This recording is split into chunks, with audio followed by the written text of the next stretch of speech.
Magandang gabi guys. Shout out pala sa lahat na nagpa-shout out dyan. Kang Sir Sir De La Cruz ba yun? Corpus De La Cruz. Shout out sa iyo Sir. 11 o'clock nagpadala. Ngayong gabi kasi siya nagpadala. Mga 11 ata yun. Gabi. Imagine mo. 11 ng gabi. May nag-order pa. Mga habol, di ba? So hindi tayo makatulog ngayong maaga kasi daming ginagawa talaga. Kasi maraming espesyal. Pag espesyal talaga, mahirapan akong makatulog kasi pabilis yan espesyal eh. Kasi 3 araw lang. Tapos marami din sila. Espesyal marami. Marami din normal na locator. To shout out kang Sir Corpus de la Cruz. Nagpa-shout out sa akin na 11 PM na po siya nagpadala ng pera sa atin sa GCash. So, sir, maraming salamat po sa pagtiwala mo sa akin. Sabi niya, nanood siya sa YouTube ko. Sinabihan ko siya, kasi siya na, sana sir, nag-chat ka sa akin ng maaga para masalian ka. Kasi 5 lang yung ginagawa ko ngayon. Kaninang umaga is yung mga normal locator ginawa ko. Paggabi, yung special.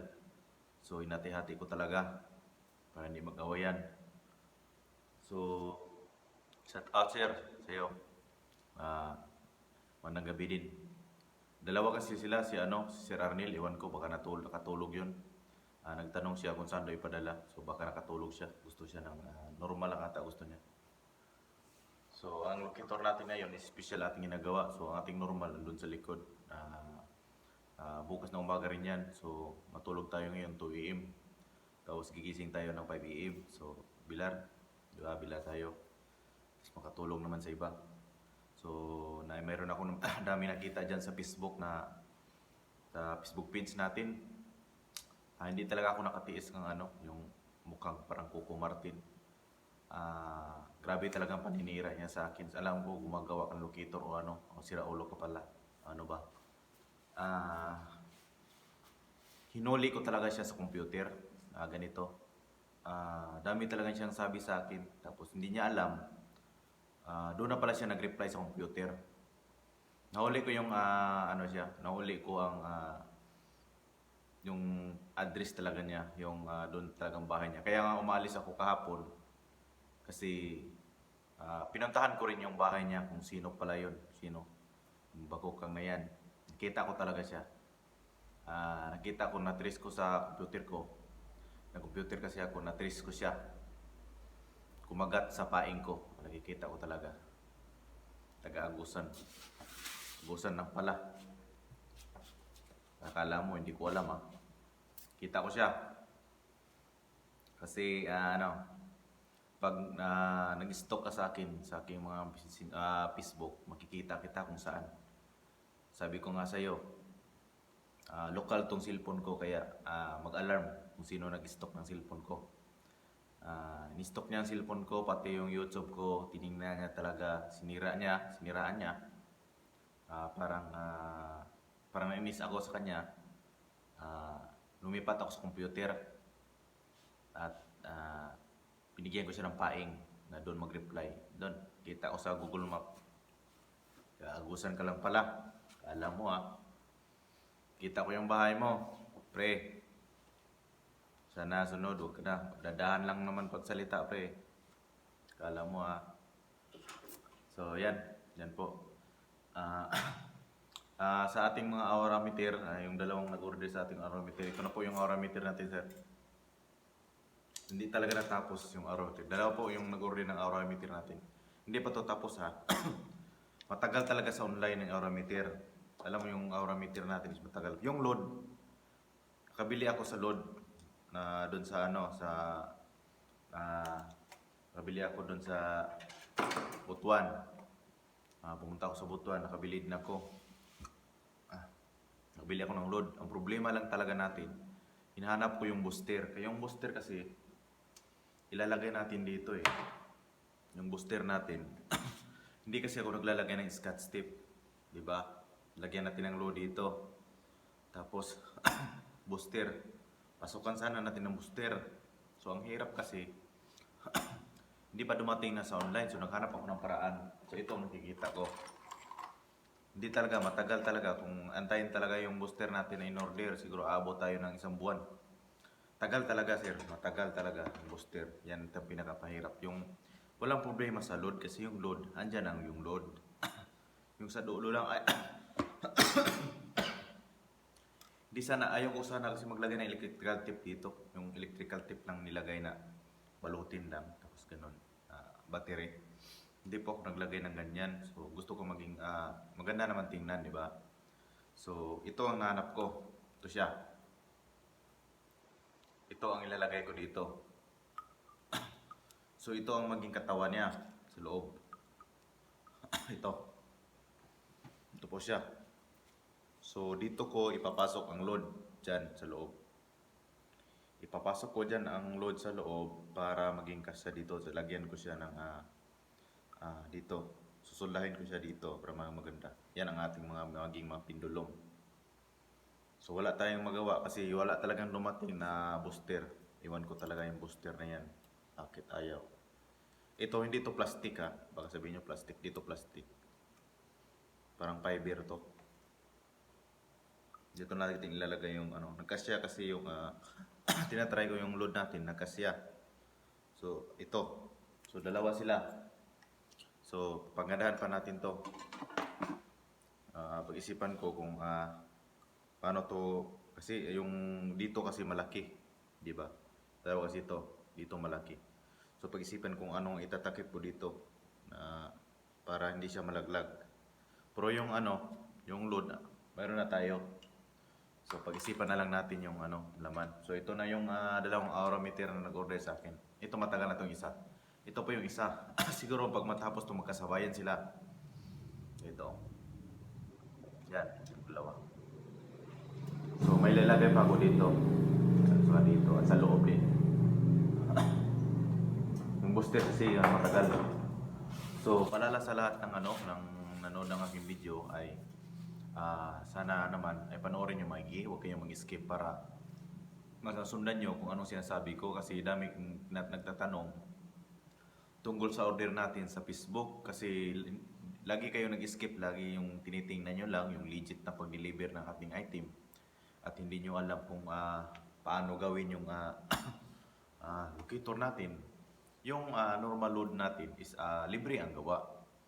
Libre lang talaga siya. Mayroong sinasabi dyan na yayaman ka na sir, bakit ako yayaman dyan eh? Yung original price dyan is 6K. Oh, di ba? So sa mag-isang taon na tayo gumawa ng ganito. So sana po ay Luzon Visayas tayo, Luzon Visayas. At kunti lang po ang hindi marunong talaga maghawak. Kunti lang. So mayroon tayong isang customer din na nakahukay na din ng malapad na bato sa ilalim ng letter T. Letter T niya. So, pag malapad, alam nyo na. Pag 2 meters, tapos malapad talagang bato, tapos matigas, sobrang lapad, alam nyo na ang laman yan. So, sana po ay hindi siya nakakyat daw ng bundok kasi umuulan. So, lagi ko siyang tinachat kung ano na nangyari. Kasi malapad talaga, sabi ko, lakihan yung butas niya. Kasi yung letter T niya ay nakahiga. Pag ganun, mahaba. So, pag nakahiga niyan, alam mo na kung saan ka papunta. Diba? Pag letter T nakahiga, alam mo na saan ka papunta. So, pag letter T naman ay flat lang, ganun. Tapos ganun. Alam mo rin kung saan ka pupunta. Pag letter T naman nakatayo, alam mo rin yan. So, nandyan sa libro yan. Yung letter T niya ay natakatakilid. Ganun. Pero parang nakahiga kunti. So, sinabihan ko siya, papunta ka doon, 3 meters. Pagdating mo ng 3 meters, doon ka magtisdig, 2 meters. So, doon natamaan niya yung malapad na bato na sobrang tigas, malapad talaga. So karamihan sa treasure, sa ilalim ng malapad na bato. Kasi karamihan talaga ng treasure ay pinoprotektahan ng malapad na bato. Kasi pag walang malapad na bato, baga ano mangyari, slide, wala silang palatandaan na malapit na sila sa deposito. Yan po ang palatandaan na malapit na sa deposito. May malapad na bato. Hindi tulad po ng sa ilalim ng mga kawayan, hindi po doon. Pahira lang na mayroong mga ganyang malapad na bato. So karamihan pag nilibing na mga ganyan, pag ganyang lalim is tunnel na yan eh. Tunnel na yan. So Sana po ay may laman na yon at maka-hits siya, di ba? So makatulong na rin tayo.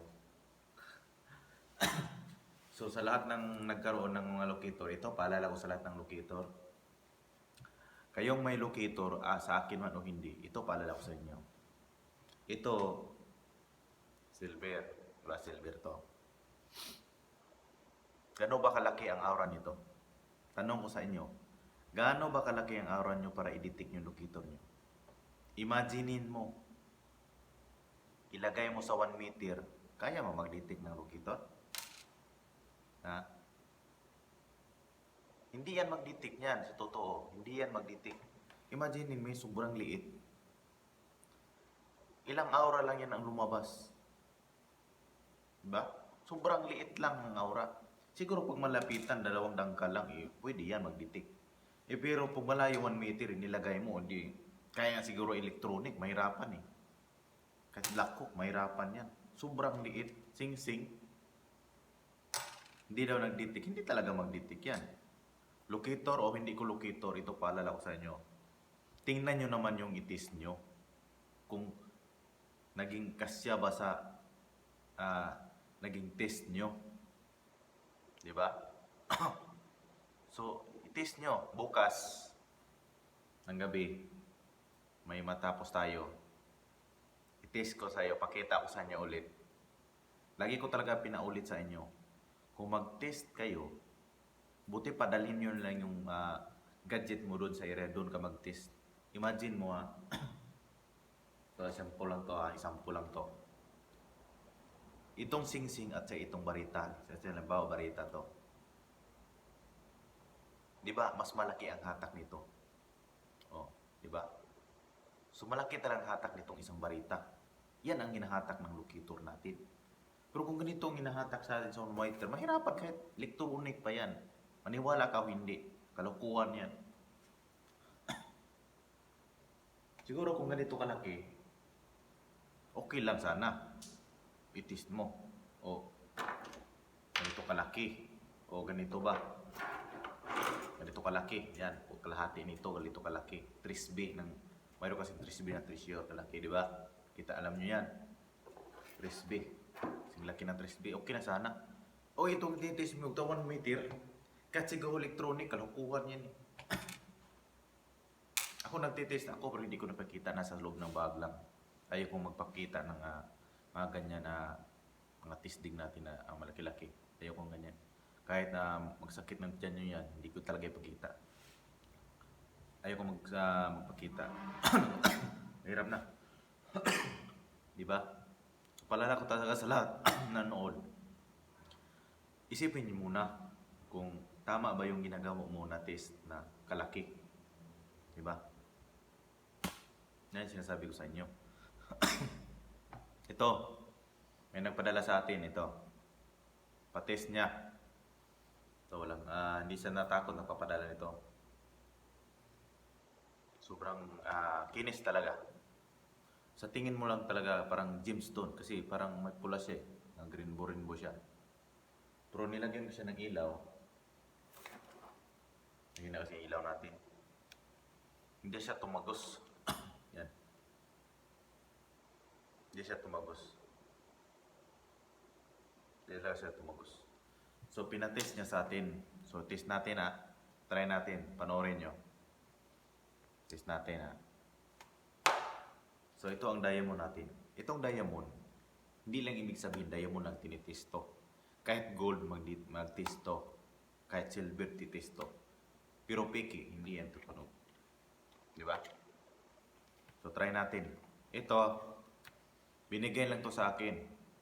Binigay lang to sa akin. Pero balang araw, baka makabangga tayo ng mga gemstone o diamond.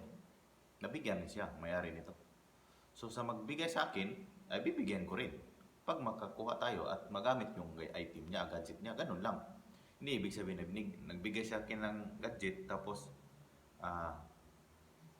pagbigyan niya pagbigyan niya, tapos bigyan mo siya agad. Hindi po ganun. Pag nakakuha yung item mo, ay walang problema, di ba?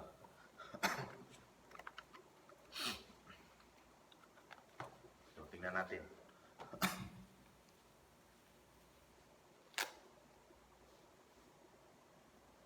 So mayroon na tong battery. So tanggalin natin to. On natin. Pag on mo ng ganon, magantay ka pa na umilaw tong isa. Antayin mo, hindi yung basta-basta ka try natin lahat para malaman natin, para matingnan tong bato na pinati sa akin. Ito, pinadala to sa akin. Hindi ba to? Diba? Malalaman natin gemstone ba yan o ano. Ito, umilaw na siya, diba? So, try natin to. Try natin sa piso kung anong tunog niya. So, yan. Hanggang dyan lang. Ang piso. So, hindi siya tumunog. So, try natin sa silver.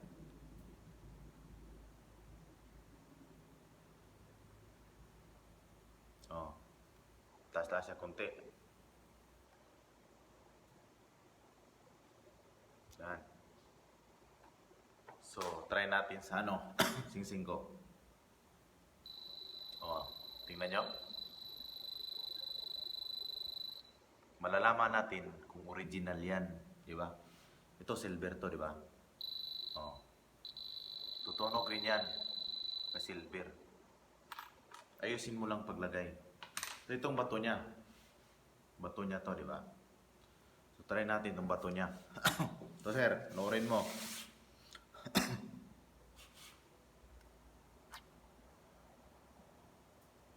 Yan. Yan ang inabot ng bato mo, sir. Hindi po siya kalidad. Yan o.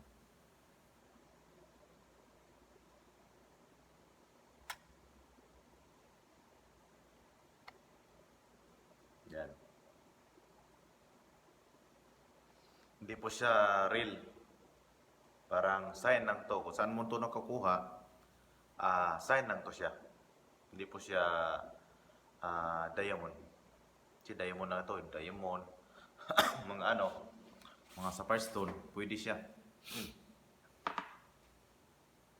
So yan, nakikita nyo na. Diba? So maraming kaibahan talaga. Tingnan mo. Makikita nyo talaga pag original yung item mo. Pag hindi original, wala. Tulad nito. Piso to. Diba? So malalaman mo kung piki o hindi. So sa gusto makabili ng ganito, mayroon dyan sa Amazon. Bili kayo sa Amazon, amazon.com kasi original yan. Amazon.com kayo bibili. Ewan ko saan to binili kasi pinadala to sa akin eh. Pinadalang to sa akin. So maraming salamat po sa nagpadala nito. At pag nakukuha to, ay siyempre may share din. Hindi naman ako madamot, di ba? So may share din ang may-ari dito. So ganun lang. Hindi ibig sabihin na wala pa tayong kuha tapos mag-share na tayo agad. So kung itong gadget niya, pag magkuha is may share siya. So yan, ating pag-usapan ngayong gabi. So bukas, abangan nyo bukas mag-test tayo ng locator. Mayroon kasing iba na dyan na hindi marunong talaga maghawak ng locator. Problema do talaga. Kung ikaw baguhan ka ng locator, bili ka na ng aura meter. Ang bagay sa mga bagong treasure hunter, yung aura meter, bagay kayo dyan. Kasi hindi na magkaroon ng balancing. Di ba? Yung aura meter kasi, hawak mo lang, dapat naka alas 3 o 45 degrees. Ganun lang. Pag nakahawak ng ganyan, simple lang, hayaan mo lang siya. Kung gusto nyong hindi mahirapan, yung aura meter is ganun lang paghawak. Hawak ka lang ng ganun, hayaan mo lang siya. Ganyan. Kung saan siya tutumba, ayun, susunod mo. Diba? So marami pong salamat sa nanonood ng ating video. Sana po wala ko yung sawa. Shoutout pala sa lahat ng pa-shoutout. Pa-shoutout dyan. At maraming salamat sa nanonood ng ating video. Sana po ay huwag kalimutan mag-subscribe sa ating baba dyan, sa notification bell, para lagi kayong update sa ating video. So itong nagpagawa ng akin ng locator, nagpadala nung araw, kahapon, ay ma-deliver natin yan siguro sa Miyerkules na lang, sa Miyerkules. Para yung mga normal locator natin is Friday. Every Friday kasi tayo nag-deliver ng mga normal locator. So, yung mga special is Miyerkules. Lunes, Martes, Miyerkules. So, bukas may pahabol. Apat daw sila. So, madagdagan yung special natin. So, gabi ni, hinati ko kasi yan. Yung normal is umaga kasi marami yan eh. Pag special is gabi. Ganun lang. So, huwag nyo ako pilitin kasi hindi kayo nagbabayad ng labor, di ba? So, wala tayong binabayad ng labor. So, ngayong gabi nga, hindi nga ako kakain ng gabi kasi pinukus ko talaga sa trabaho para matapos. So, sa mga baser dyan, maraming salamat sa pagbabas nyo sa akin. Alam ko naman talaga yan na mayroong iba dyang hindi base kundi gumagawa lang ng locator. So, wala tayong magawa kung ganyang isip nila. Pero tandaan nyo, kahit anong gawin nyo, hindi talaga kayo makakuha. Maniwala kayo hindi. Yung mga gumagamit din ng locator, homemade locator, ganitong problema kasi nila. Naghawak ng locator. Ang problema talaga ninyo, yung naging sign nyo. Marami yan talaga nagpadikod sa akin. Sayang yung butas nyo. Sobrang sayang talaga ang butas nyo. Hanapin nyo yung pinaka-legit na sign. Yung talagang guhit talaga ng treasure. Ito kalaking guhit oh. Guhit talaga. Yung makikita mo legit talaga para hindi yung maging sayang yung ano. Tapos isisi nyo sa mga homemade locator. Kawawa naman yung may-ari niyan, di ba? So kawawa ang magiging may-ari niyan yung isisisi nyo. Hindi po naging mali sa locator. Ang naging mali ikaw. Bakit mo dinitik na hindi naman talaga dapat iditik niya dahil hindi yan legit na sign yung dinitik mo. Yung talagang problema talaga sa lahat. Hindi po yan original yung hindi po yung legit yung sign na dinitik mo. So ang kalabasan niyan is sinisi nyo sa mga locator, homemade locator. Meron ako dyan nakikita dyan, sinisisi nila yung mga homemade locator. Hindi talaga naging mali sa homemade locator. Kung naging accurate yung hinawakan mo, baka mayroong mali dyan. Hindi, huwag mong isisi sa lahat sa mga locator. Kahit siguro electronic mga hawakan mo. Huwag ka na lang mag-treasure kung mababa lang yung kitid ng utak mo. Sa pagtitreasure, sinabi ko sa inyo, dapat may determinasyon ka sa sarili. Mayroon kang pangarap, hindi yung suko agad. Hindi makukuha yung treasure sa isang tingin lang. Pagbutas mo, dapat makukuha mo na. Hindi ganyan. Dapat pag-isipan mo. Mayroon ka nito. Hindi ibig sabihin na pagbutas mo, andyan na agad. Dapat mayroon ka din dito, utak. Ang locator naging alalay sa area mo para malapit ka sa treasure. Ganun yan. Kasi mas maganda talaga pag mayroon kang gadget. Kasi ituturo ka sa malapit niya kung saan ka maghukay. Kaysa wala kang gadget na kahit saan ka papunta, nadaanan mo na, naapakan mo na doon ka dapat maghukay, ay doon ka naghukay sa malayo. Kasi walang nag-alalay sa'yo. Yan ang tama. Yan ang mali talaga sa lahat ng iba, yung mga baguhan. Siguro mga baguhan siguro yan o ano ba. Naghukay kayo sa hindi naman talaga legit na sign. Yan ang problema talaga. Yan ang pinaka-problema. Sa nagpapalikod sa akin, pasensya po talaga kung natamaan ko kayo. Hindi talaga. Mayroon naghukay dyan na sobrang tigas. Paano mo yan nagbutas sobrang tigas? Hindi naman yan backfill, di ba? So sayang. Sayang po. Sayang yung oras, pagod, kinugol mo dyan. Hanap ka ng legit sign para kahit ilang taon ka pa dyan, at least legit, makukuhaan dyan yung treasure sa ilalim. Hindi po yung naghuhukay ka na kahit wala, sinabihan mo mayroon. Yan ang pinakamali sa lahat ng mga treasure hunter. Hanapin mo pinaka-legit. Yung mga pinapakitaan ko ng mga sign na legit, yun ang legit sign. Yung guhit talaga na malalim na. Ang legit sign kasi, hindi ganun ang bukit nila, letter V. Yung ukit nila, galing sa bato, ito surface ng bato, itong level. Ang guhit nila ay pantay sa ilalim yan. Parang yan. Pantay, makinis, ganun. Hindi yung ganyan lang, parang crack. Sabihin nyo, sign. Tapos may sign naman binigay sa akin, ang liit ng bato. Hindi po yan sign. Imaginin mo, 1940, Akano na ba kalaki yung bato na yan? 1940.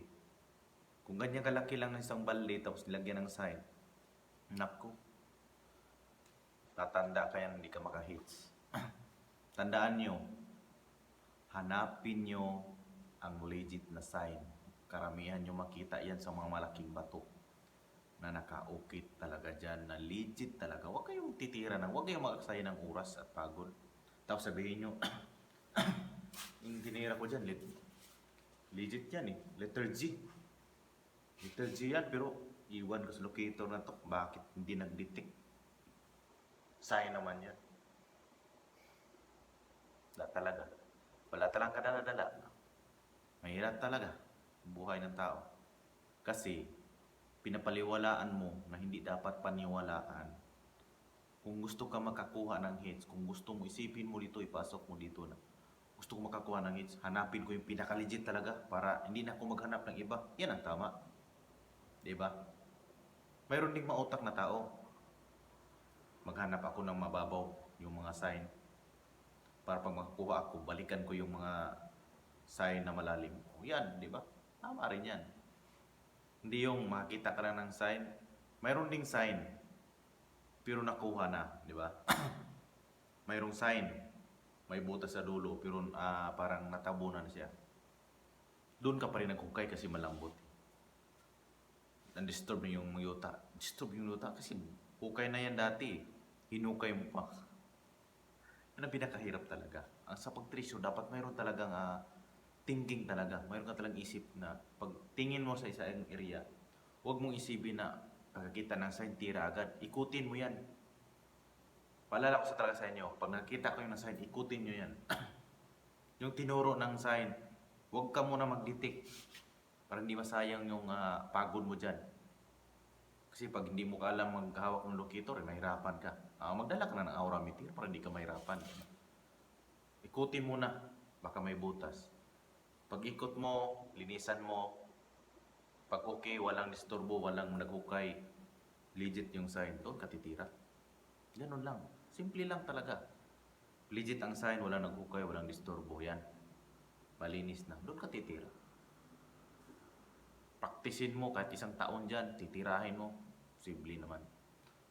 Di ba? Hindi ibig sabihin na pag hukay mo agad, makuha ko ng treasure. May treasure na malalim. May treasure mababaw. May treasure din. Karamihan sa treasure talaga is letter L. Pag ganon, nakaganon pa yung dulo. Pag ganon siya, dyan ang mga sign pababa talaga.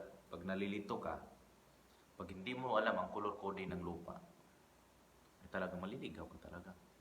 May blue, may green, may abuhon, yung kulay abo, at saka may red, at saka may clean na parang orange. Yan na, ano ba, nabangga ko na yan. Malapit na sa treasure. Pag hindi mo alam yung mga color coding ng lupa, tapos nadaanan mo yung mga bato na sign, tuloy-tuloy ka lang, sigurado. Aabot ka sa ilalim ng earth. Taka ka na lang, doon ka na sa ilalim, bunutasan. Di ba? Dapat alam mo rin ang color coding. Kasi yung singaw lang hinahanap natin ng treasure. Kung saan ang mga lambot, saan ang maluwang, doon sisingaw ang treasure. Ang isang barita is mas maganda yan i-detect kasi malaki ang aura. Tulad ng sinasabi ko, yung sing-sing lang hinawakan mo, tapos nilagay mo sa 1 meter. Mahirapan ka talaga. Hindi talaga mag-detect yan. Sobrang liit kahit nga electronic, hindi yan.